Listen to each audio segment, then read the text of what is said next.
Hello dear students, welcome to our YouTube channel medico nursing classes. आप सबका स्वागत है medico nursing classes YouTube platform के ऊपर। कल की क्लास में हमने देखा था कि हमने कल की क्लास हमारी क्रैश कोर्स की क्लास थी, उसमें हमने देखा था कि कौन कौन से इंपॉर्टेंट पॉइंट्स थे। ठीक है, तो कल हमने थोड़ा सा हमने बात किया था वर्ल्ड हेल्थ ऑर्गेनाइजेशन या वर्ल्ड हेल्थ डे के बारे में।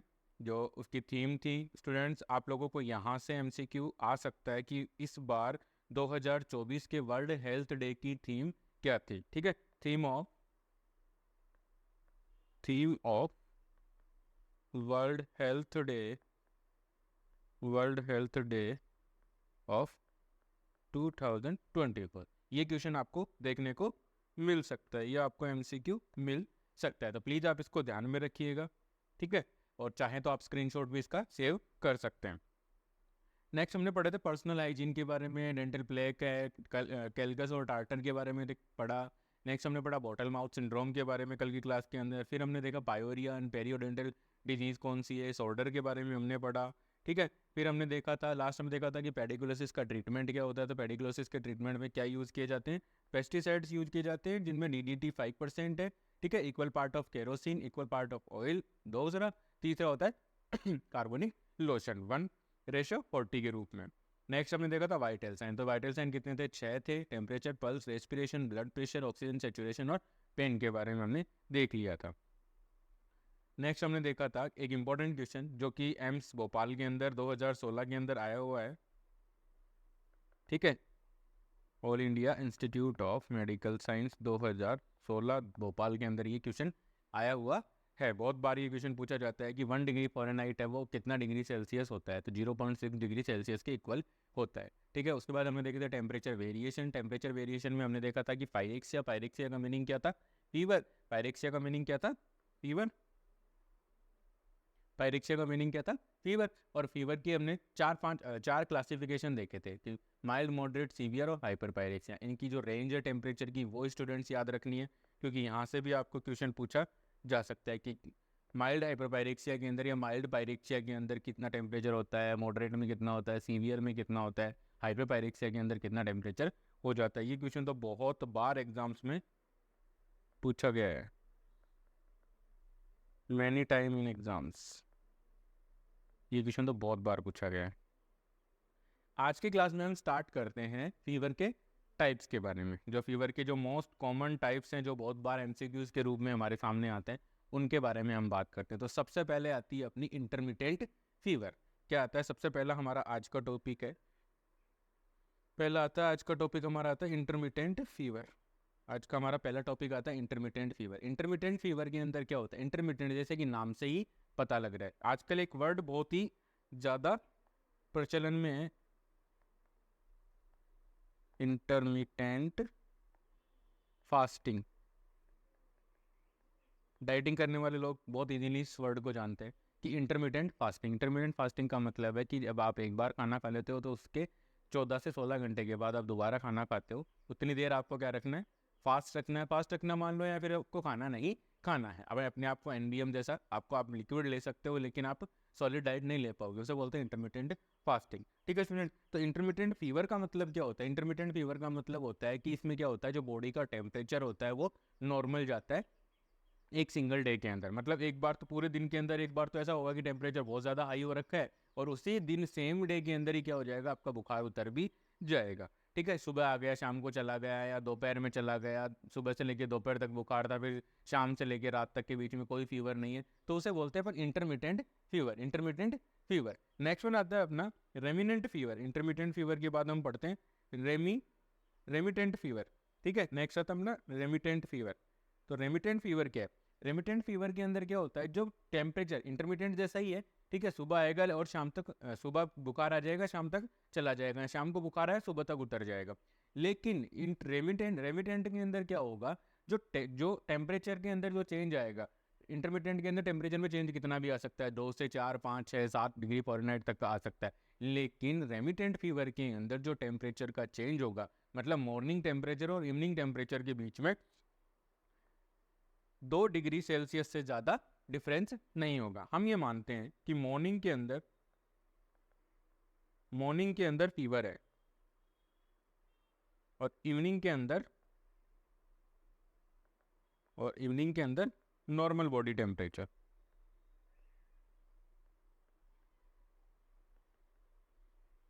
नॉर्मल बॉडी टेम्परेचर है, ठीक है। तो अब हमने ये देखा कि इंटरमिटेंट के अंदर तो क्या था कि यहाँ पर जो टेम्परेचर का वेरिएशन था, ठीक है, यहाँ पर टेम्परेचर हो सकता है कि 104 डिग्री 104 डिग्री फ़ारेनहाइट होगा, और यहाँ पर वापस आपका 98.6 डिग्री फ़ारेनहाइट आ गया। यहाँ पर आपका 98.6 डिग्री फ़ारेनहाइट आ गया।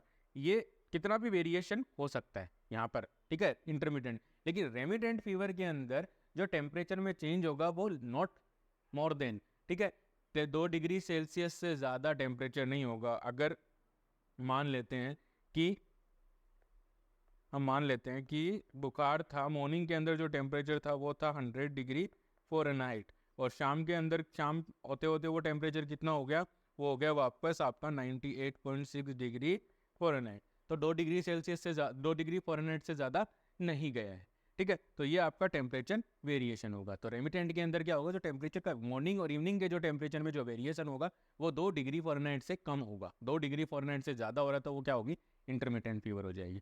नेक्स्ट हम बात करते हैं क्राइसिस। बहुत बार ये वर्ड जब हम नर्सिंग कोर्स कर रहे होते हैं उस टाइम हम सुनते हैं क्राइसिस। क्राइसिस का मतलब होता है कि sudden decrease in temperature. Crisis का मतलब क्या होता है, सडन डिक्रीज इन टेम्परेचर। यहाँ से आपके लिए एक एमसीक्यू उठ के आ सकता है, यहाँ से आपके लिए एक एमसीक्यू आ सकता है कि sudden decrease in temperature is known as lysis, crisis, ठीक है, कंटिन्यूअस फीवर, रेमिटेंट और इंटरमिटेंट। कोई सा भी आपको 4 ऑप्शन दे दे तो आपको क्या क्लिक करना है, आपको क्लिक करना है क्या, crisis. Crisis means sudden decrease in temperature, this is known as crisis. Next हम बात करते हैं लाइसिस की। लाइसिस, नॉर्मली लाइसिस का मीनिंग क्या होता है, लाइसिस वर्ड का जो मीनिंग होता है वो होता है ब्रेकडाउन, ठीक है, हीमोलाइसिस, थ्रोम्बोलाइसिस, ठीक है, ब्रेकडाउन। लाइसिस का मीनिंग होता है ब्रेकडाउन, ब्रेकडाउन होता है, ठीक है। ब्रेकडाउन के अंदर देखिए लाइसिस में क्या होता है, जो टेम्परेचर है वो जिगजैग मैनर के अंदर नॉर्मल आता है। टेम्परेचर है वो जिगजैग मैनर के अंदर। ये भी क्वेश्चन आप लोगों के लिए आ सकता है एमसीक्यू के रूप में कि कौन सा ऐसा फीवर का टाइप है जिसमें जो टेम्परेचर है वो जिगजैग मैनर के अंदर आता है। तो कौन से में आता है जिगजैग मैनर के अंदर, लाइसिस के अंदर, ठीक है जी। लाइसिस के अंदर जो टेम्परेचर है वो आता है आपका जिगजैग मैनर के रूप में। यहाँ से भी सीधा एमसीक्यू आपके लिए आ सकता है कि कौन सा फीवर का ऐसा टाइप है जिसमें जो बॉडी का टेम्परेचर है वो जिगजैग मैनर के अंदर नॉर्मल आता है। तो वो कौन सा है आपका, लाइसिस। क्राइसिस के अंदर तो सडन डिक्रीज हो जाता है। क्राइसिस में क्या होता है, सडन डिक्रीज हो जाता है, ठीक है। दोनों आपको समझ में आ गए। अगर किसी भी स्टूडेंट को कोई भी डाउट है प्लीज़ आप कमेंट सेक्शन में ज़रूर पूछिएगा, मैं डेफिनेटली उसका आंसर करूँगा। नेक्स्ट हम देखते हैं कंटिन्यूअस फीवर। नाम से ही पता लग रहा है, कंटिन्यूअस फीवर का हमें नाम से ही पता लग रहा है कि कंटिन्यूअस फीवर का मतलब हो गया कि जो आपके बॉडी का जो टेम्परेचर है वो रिमेन कांस्टेंट, वो जो उसने एक पर्टिकुलर टेम्परेचर पकड़ रखा है उसी पे वो रहता है, ठीक है, रिमेन कांस्टेंट। मान लीजिए 100 डिग्री फ़ारेनहाइट है तो वो 100 डिग्री फ़ारेनहाइट ही रहता है, 2 3 4 जितने भी दिन आपकी वो डिजीज कंडीशन चलती है, तो उसे बोलते हैं अपन continuous fever. Continuous fever, continuous fever के अंदर क्या होता है, टेम्परेचर, बॉडी का टेम्परेचर है वो क्या है, कांस्टेंट, नियत बना हुआ है, कोई चेंज नहीं हो रहा है। कोई डाउट हो तो प्लीज़ आप मुझसे दोबारा पूछ सकते हैं। नेक्स्ट है एक इम्पॉर्टेंट पॉइंट है राइगर। ये भी एमसीक्यू आप लोगों को देखने को मिल सकता है कि राइगर क्या होता है, ठीक है। राइगर टेम्परेचर, इसमें क्या होता है, राइगर में क्या होता है, टेम्परेचर है वो हाई लेवल तक पहुंच जाता है एंड शिवरिंग विल अकर, ठीक है। इसमें क्या होता है, टेम्परेचर है वो हाई लेवल तक चला गया और शिवरिंग विल अकर, ठीक है। टेम्परेचर क्या होता है, बहुत पीक लेवल पे चला जाता है, मतलब 103 से लेके 105 के बीच में चला जाता है। 103 डिग्री फ़ारेनहाइट से लेके 105 डिग्री फ़ारेनहाइट तक ये टेम्परेचर वेरी करता है, ठीक है, राइगर के अंदर। और राइगर के अंदर टेम्परेचर तो हाई चला गया, साथ के साथ क्या होती है, पेशेंट को शिवरिंग भी होती है, मतलब कपकपी होने लग जाती है। राइगर के अंदर क्या होता है, पेशेंट को कपकपी होने लग जाती है, ठीक है। और मोस्ट कॉमनली जो ये फीवर है वो किसमें देखने को मिलती है, इन केस ऑफ मलेरिया। ये फीवर कब देखने को मिलती है, in case of malaria. Malaria के केस के अंदर ये फीवर है वो हमें देखने को मिलती है। तो प्लीज़ स्टूडेंट्स इस चीज़ को इम्पोर्टेंट लगा लीजिएगा, याद रखिएगा। एमसीक्यू आ सकता है कि which type of fever will occur in malaria fever, which type of fever is occur in malaria fever, कि मलेरिया के अंदर किस प्रकार की फीवर है वो होती है। नेक्स्ट हम बात करते हैं inverse fever. Inverse fever, next हम बात करते हैं इनवर्स फीवर। अब हम देखते हैं कि इनवर्स फीवर क्या होती है। इनवर्स फीवर के अंदर स्टूडेंट्स जैसा कि आप देखोगे, इनवर्स फीवर के अंदर क्या होता है, जो मॉर्निंग का टेम्परेचर है वो तो हाई होता है और इवनिंग का टेम्परेचर है वो क्या होता है, लो होता है। मॉर्निंग का टेम्परेचर है वो तो क्या है, हाई है, और इवनिंग का टेम्परेचर है वो क्या हो जाता है, लो हो जाता है। ठीक है, आई थिंक आप समझ पा रहे होंगे। ठीक है, मॉर्निंग का टेम्परेचर है वो तो है high in morning, high in morning, morning का टेम्परेचर तो हाई है और लो इन इवनिंग। ठीक है, अब यहाँ पर दो चीज़ें देखो कॉमन आ रही हैं, टेम्परेचर है मॉर्निंग और इवनिंग आ रहे हैं, तो ये अगर टेम्परेचर नॉर्मल आ रहा है, अब इसमें क्या हो रहा है, इनवर्स फीवर के अंदर क्या हो रहा है, टेम्परेचर वो नॉर्मल को नॉर्मल नहीं आएगा। ठीक है, नॉर्मल नहीं आएगा, temperature does not return, temperature does not return to normal, return to normal. ठीक है, अब आप कहोगे कि सर अगर 2 डिग्री से ज़्यादा होता तो इंटरमिटेंट हो जाती, 2 डिग्री से कम होता तो रेमिनेंट हो जाती, लेकिन इसमें क्या हो रहा है कि टेम्परेचर है इन दोनों फीवर के अंदर, इसमें रेमिटेंट और इंटरमिटेंट और रेमिटेंट फीवर के अंदर क्या हो रहा है, टेम्परेचर नॉर्मल रेंज के अंदर आ रहा है। एक दिन में 24 घंटे में किसी भी एक टाइम पे टेम्परेचर नॉर्मल रेंज में आ रहा है, but in inverse fever temperature does not return to the normal level, यहाँ पर नॉर्मल लेवल के अंदर नहीं आता है। नेक्स्ट हम बात करते हैं पल्स की। अभी हम क्या पढ़ रहे हैं, वाइटल साइन के बारे में पढ़ रहे हैं, तो अब हम देखते हैं नेक्स्ट पल्स। पल्स है, पल्स क्या होती है, पल्स की बात करें तो पल्स होती है आपकी expansion and recoil, expansion and recoil of arteries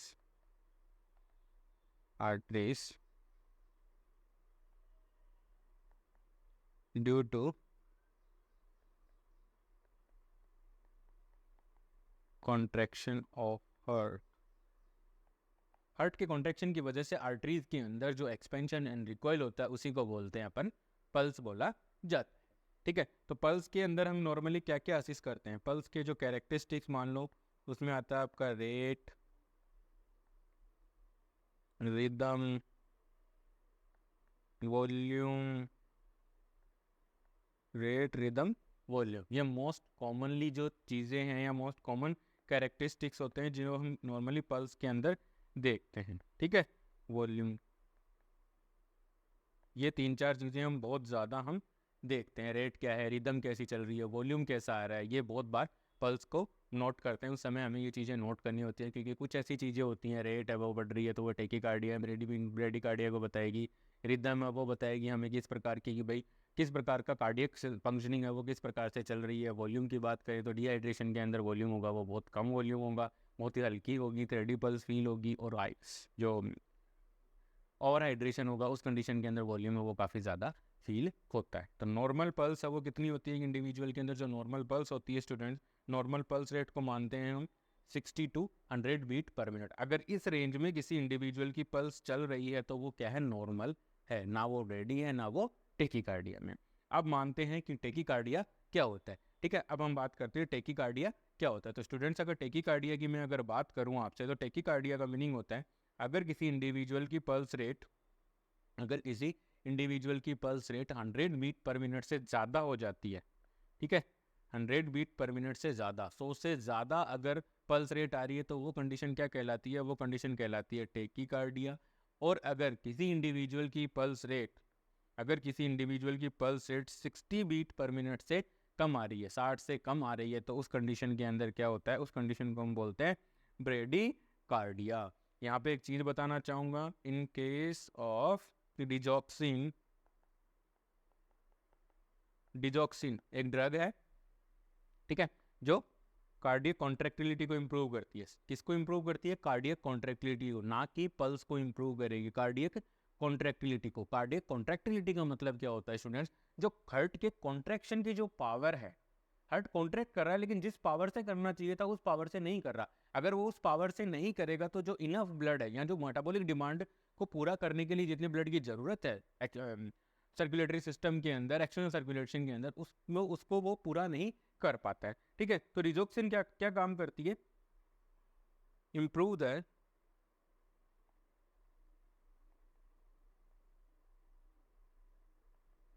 cardiac contractility. Cardiac contractility को ये क्या कर रही है? इम्प्रूव कर देती है। And do not increase pulse rate. ये पल्स रेट को इंक्रीज नहीं करती है। स्टूडेंट्स, ये ध्यान रखने की बात है। कार्डियक डिजोक्सिल डी किस कंडीशन के अंदर आती है? डिसरदीमिया के अंदर।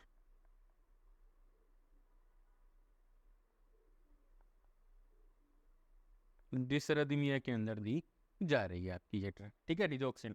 डिजोक्सिन देने से पहले हमें क्या करना है? Always check pulse of patient.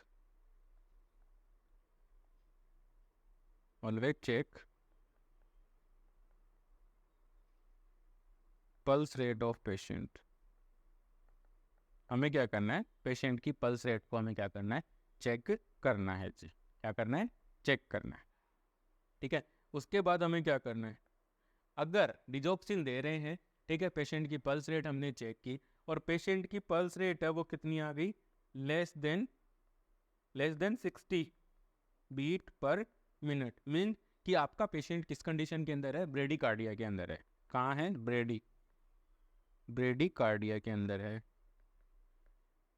जब भी आप डिजोक्सिन दे रहे हो उससे पहले आप क्या करोगे? पेशेंट की पल्स रेट है उसको चेक करोगे। पल्स रेट को चेक करने के बाद आप देखोगे कि पल्स रेट क्या बता रही है। अगर वो नॉर्मल है तो आप डिजोक्सिन को एडमिनिस्टर कर सकते हो। बट अगर किसी इंडिविजुअल पेशेंट की जो पल्स रेट है वो आपको लेस देन 60 मिलती है, ब्रेडिकार्डिया मिलता है, तो उस कंडीशन के अंदर आपको क्या करना है? डू नॉट एडमिनिस्टर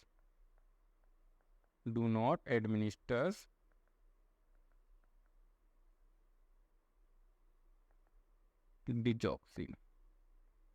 डिजोक्सिन को एडमिनिस्टर आपको नहीं करना है, क्योंकि ये कार्डियक कॉन्ट्रैक्टिलिटी को बढ़ाती है, ना कि पल्स रेट को बढ़ाती है। ठीक है, नेक्स्ट आएगा कि always monitor the digoxin level. Always monitor the digoxin level in blood circulation.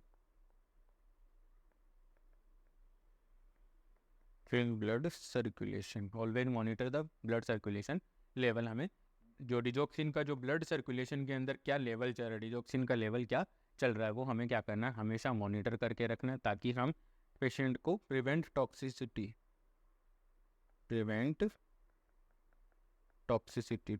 को प्रिवेंट करने के लिए हमें क्या करना पड़ेगा? डिजोक्सिन के लेवल को हमें क्या करना है? मॉनिटर करना है। ठीक है स्टूडेंट, आई होप आप लोगों को समझ में आया होगा। तो हमें हमेशा ध्यान रखना है स्टूडेंट कि जब भी हम पेशेंट को डिजोक्सिन दे रहे हैं तो उससे पहले हम क्या करेंगे? पेशेंट की पल्स रेट को चेक करेंगे। अब मैं बताना चाहूँगा कि डिजोक्सिन का जो नॉर्मल ब्लड लेवल होता है वो कितना होता है? नॉर्मल लेवल ऑफ डिजोक्सिन का जो नॉर्मल लेवल होता है स्टूडेंट्स, वो होता है आपका 0.5 से लेकर के 2 नैनोग्राम पर DL तक का ये नॉर्मल लेवल होता है। अगर 2 नैनोग्राम पर DL से ज़्यादा हो जाता है, लेवल मोर हो जाता है, तो वो कंडीशन क्या कॉज कर सकती है? Digoxin toxicity. ठीक है, जब भी पेशेंट को डिजोक्सिन टॉक्सिसिटी होती है तो सबसे पहले याद रखने की बात है, सबसे पहले इन माइल्ड टॉक्सिसिटी के अंदर डाइजेस्टिव सिस्टम से रिलेटेड आपको साइन एंड सिम्टम देखने को मिलेंगे। इन माइल्ड टॉक्सिसिटी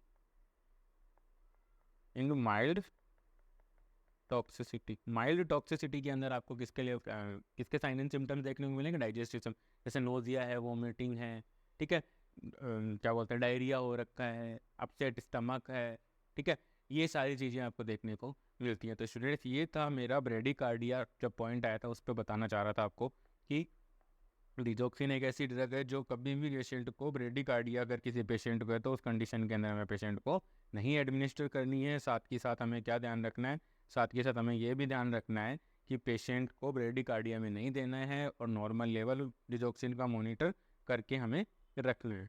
नेक्स्ट हमारा पॉइंट आता है आपका रेस्पिरेशन। ठीक है, पूरा पढ़ती हूँ। ठीक है, एक वर्ड छोड़ दिया हमने। ठीक है स्टूडेंट, एक नया जो नेक्स्ट वर्ड है, नेक्स्ट पॉइंट हमारा वो आता है आपका पल्स डेफिसिट। ये भी क्वेश्चन बहुत बार एग्जाम में पूछा जा चुका है, तो प्लीज आप इसको याद में रखिएगा। ठीक है, पल्स डेफिसिट का मतलब होता है difference between apical and radial pulse. Apical और रेडियल पल्स। ठीक है, अपाइकल रेडियल पल्स है वो तो ली जाती है आपकी रेडियल आर्टरी से। अपाइकल पल्स है जो रेडियल पल्स है वो तो आपकी ली जाती है रेडियल आर्टरी से, और अपाइकल पल्स है वो डायरेक्ट आपके हार्ट से ली जाती है, डायरेक्ट फ्रॉम हार्ट। ठीक है, डायरेक्ट फ्रॉम हार्ट से ये ली जाती है। तो अपाइकल पल्स को क्या माना जाता है, more reliable, more reliable pulse. ये सबसे ज़्यादा रिलायबल मतलब सबसे ज़्यादा विश्वासदायक पल्स होती है। बच्चों के अंदर मोस्टली इसी को चेक किया जाता है in case of paediatric, in case of child. बच्चों के केस में सबसे ज़्यादा इसी को चेक किया जाता है, मॉनिटर किया जाता है। ठीक है, और मान लीजिए कोई पेशेंट अनकॉन्शियसली कहीं हमें आपको मिल रहा है, तो सबसे पहले आप क्या करोगे, या तो आप पेशेंट का क्या देखोगे, carotid pulse. Carotid pulse check करो। मान लीजिए अगर आपको कोई रोड साइड या कहीं भी अनकॉन्शियस पेशेंट या अनकॉन्शियस इंडिविजुअल मिला है, तो सबसे पहले उसकी कैरोटिड पल्स चेक करो। अगर आप कैरोटिड को नहीं चेक कर पा रहे तो आप डायरेक्टली अपाइकल पल्स को चेक कर सकते हो। अपाइकल पल्स को भी आप क्या कर सकते हो, चेक कर सकते हो। तो मैं आपको यहाँ पे बताना चाह रहा था पल्स डेफिसिट क्या होता है। पल्स डेफिसिट का मतलब होता है अपाइकल पल्स और रेडियल पल्स के बीच में जो डिफरेंस होता है उसे बोला जाता है pulse deficit. Pulse deficit, pulse deficit का मतलब होता है अपाइकल और रेडियल पल्स के बीच में डिफरेंस होगा, उसे बोला जाएगा, क्या बोला जाएगा, पल्स डेफिसिट बोला जाता है। नेक्स्ट हम पढ़ते हैं अपने रेस्पिरेशन के बारे में। तो रेस्पिरेशन के बारे में स्टूडेंट्स हम पढ़ते हैं तो सबसे पहले हम देखते हैं कि रेस्पिरेशन होता क्या है। रेस्पिरेशन का मतलब होता है एक्सचेंज ऑफ गैसेस। सिंपल से वर्ड में अगर हम बात करें तो एक्सचेंज ऑफ गैसेस, जो गैसेस का एक्सचेंज हो रहा है वो क्या कहलाता है, आपका रेस्पिरेशन कहलाता है। अब नॉर्मल रेस्पिरेशन की जो रेंज है वो कितनी होती है, एक एडल्ट के अंदर, एक हेल्थी एडल्ट के अंदर नॉर्मल रेस्पिरेशन की जो रेंज होती है वो कितनी होती है, नॉर्मल रेस्पिरेशन की जो रेंज होती है वो होती है 16 टू 20, 16 टू 20, 16 टू 16 से 20 नॉर्मल मानी जाती है। बट कई बुक्स हैं वो इसको 12 से 16 ब्रीथ पर मिनट ये भी बताती है। ठीक है, तो इसको भी हम गलत नहीं मानेंगे। 12 से 16 के बीच में बताती हैं, कुछ हैं वो 16 से 20 के बीच में बताती हैं। तो वो कंडीशन क्या कहलाती है स्टूडेंट्स, वो कंडीशन आपकी नॉर्मल रेंज के अंदर कहलाती है। नेक्स्ट एक वर्ड आता है टेकीपीनिया। टेकीपीनिया, टेकीकार्डिया, टेकी का मतलब है ज़्यादा हो जाना।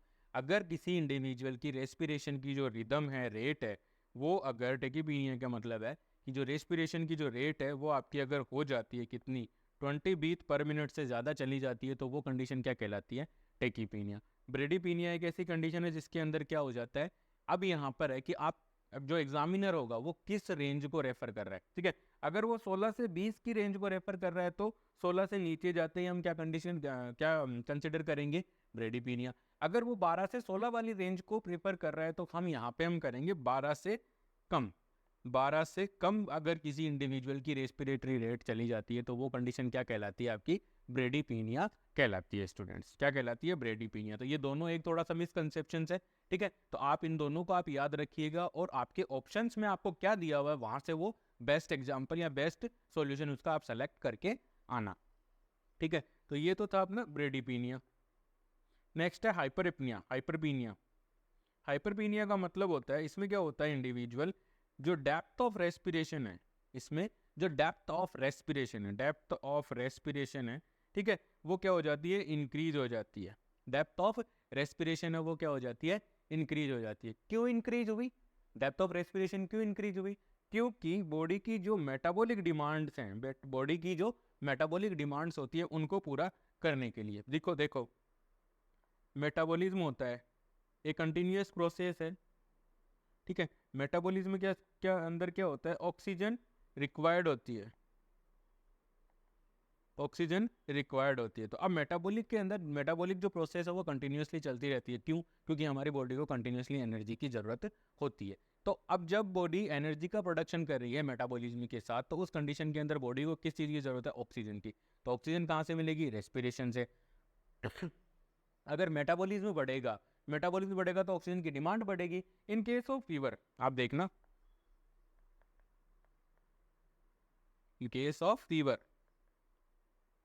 बुखार होती है किसी इंडिविजुअल को, अपने घरों में भी देख लेना, अगर किसी इंडिविजुअल आपके किसी भी फैमिली पर्सन को अगर बुखार होता है तो उस कंडीशन के अंदर आप जैसे वो सो रहा होता है, लेटा हुआ होता है, आप देखोगे इसके पास जाके तो वो बहुत तेजी से सांस ले रहा होता है, बहुत ही स्पीड अप ब्रीथिंग करता है, ठीक है।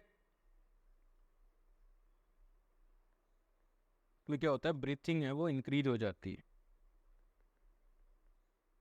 ब्रीथिंग है वो क्या हो गई, इंक्रीज हो गई। अब ब्रीथिंग इंक्रीज है, यहाँ पर ब्रीथिंग को इंक्रीज करने का मतलब क्या था? क्योंकि वो क्या करना चाह रहा है, उसकी जो मेटाबॉलिज्म है, मेटाबॉलिज्म उसको मीट करना, उसकी जो डिमांड है उसको पूरा करने की कोशिश करे। क्यों? क्योंकि उसको क्या हुआ, बुखार। बुखार में क्या होता है, टेम्परेचर ज़्यादा। अब बॉडी का टेम्परेचर कैसे बनेगा? बॉडी का टेम्परेचर बनेगा मेटाबॉलिज्म से। अब बॉडी को टेम्परेचर बढ़ाना है, इम्यूनिटी के लिए बढ़ा रहा होगा, किसी भी साइन के लिए बढ़ा रहा होगा, तो बॉडी को अगर टेम्परेचर बढ़ाना होगा तो उसको क्या करना पड़ेगा? ज़्यादा मेटाबॉलिज्म करना पड़ेगा। जितनी रिक्वायर्ड थी उससे ज़्यादा मेटाबॉलिज्म करेगा तभी तो बॉडी को एनर्जी मिलेगी, एनर्जी मिलेगी तभी तो बॉडी का टेम्परेचर इंक्रीज होगा। तो वहाँ पर क्या होगा, मेटाबॉलिज्म वो in case of fever metabolism वो बढ़ जाता है। मेटाबॉलिज्म बढ़ेगा तो ऑक्सीजन की डिमांड बढ़ेगी, डिमांड बढ़ेगी तो रेस्पिरेटरी रेट है वो ऑटोमेटिकली क्या हो जाती है, इंक्रीज हो जाती है। और जो रेस्पिरेटरी रेट है और जो डेप्थ है रेस्पिरेशन की वो इंक्रीज हो रही है, तो उस कंडीशन के अंदर हम क्या कहते हैं, उसे कहते हैं हाइपरपीनिया, ठीक है। हाइपरपीनिया उसे बोला जाता है। नेक्स्ट वन है हाइपर वेंटिलेशन। नेक्स्ट जो टर्म हमारी वो है हाइपर वेंटिलेशन।